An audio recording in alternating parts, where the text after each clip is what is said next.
সকল স্তরের কর্মকর্তা পরিচালক সহ উদ্যোতন সহ এবং আমার সহকর্মী সহ উপস্থিত সকলকে, পাশাপাশি প্রিন্ট মিডিয়াকে ধন্যবাদ জানাচ্ছি।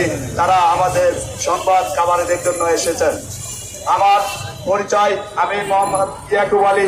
আমি একজন কৃষিবিদ, লাইভলিহুড জীবিকা নিয়ে কাজ করি। গ্রামের দরিদ্র অতি দরিদ্র মানুষের জীবন মান উন্নয়ন নিয়ে কাজ করি, এটাই আমার পরিচয়। আমি মানুষের ভাগ্য বদল নিয়ে কাজ করি, এটাই আমার পরিচয়। আমি ময়মনসিংহ অঞ্চলের আঞ্চলিক ব্যবস্থাপক, লাইভলিহুড এবং কমিউনিটি ফাইন্যান্স। একদিকে আমি ফাইন্যান্স করি, আরেকদিকে আমি জীবিকায়ন করি। এই কাজটির মাধ্যমে আমার পরিচয়। আমি আজকে আপনাদের সামনে এসডিএফ সম্পর্কে দু একটি কথা বলবো। এসডিএফ এর জন্ম সম্পর্কে কথা বলবো। আজকের এই মানববন্ধনের লক্ষ্য উদ্দেশ্য সম্পর্কে কথা বলবো এবং আমাদের এই আন্দোলনের আমাদের যে দাবি, এক দফা এক দাবি, নুরুল হকের পদত্যাগ নিয়ে কথা বলবো। আমি প্রথমে বলতে চাই, সোশ্যাল ডেভেলপমেন্ট ফাউন্ডেশন অর্থ মন্ত্রণালয়ের আর্থিক প্রতিষ্ঠান বিভাগের একটি স্বায়ত্তশাসিত দুজনের পদত্যাগের দাবিতে তারা জাতীয় প্রেসক্লাবের সামনে হাজার হাজার তৈরি হয়েছিল। সদস্য তারা সমবেত তারপরে যখন 2001 সালে তিনবারের সাবেক প্রধানমন্ত্রী দেশমাতা বেগম খালেদা জিয়া ক্ষমতায় আসেন 2001 সালে।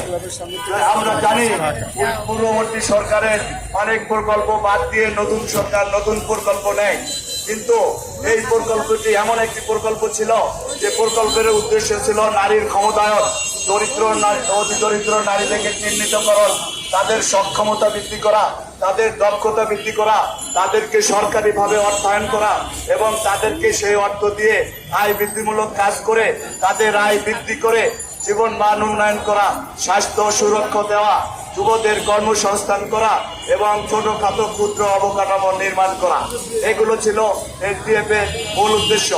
এই উদ্দেশ্যের কারণে বেগম খালেদা জিয়া সাবেক প্রধানমন্ত্রী তিনি এই প্রকল্পকে রুখে নেন এবং এই প্রকল্পকে যথাযথ নিয়ম অনুযায়ী কার্যক্রম শুরু করেন। তিনি এত অভিজ্ঞ ছিলেন, আজকে 30 বছর পরে 25 বছর পরে আমরা যেটা কল্পনা করছি, সেই কল্পনা বেগম খালেদা জিয়া 25 বছর আগে করেছিলেন। তার কল্পনার ফসল আজকে আমরা ভোগ করছি।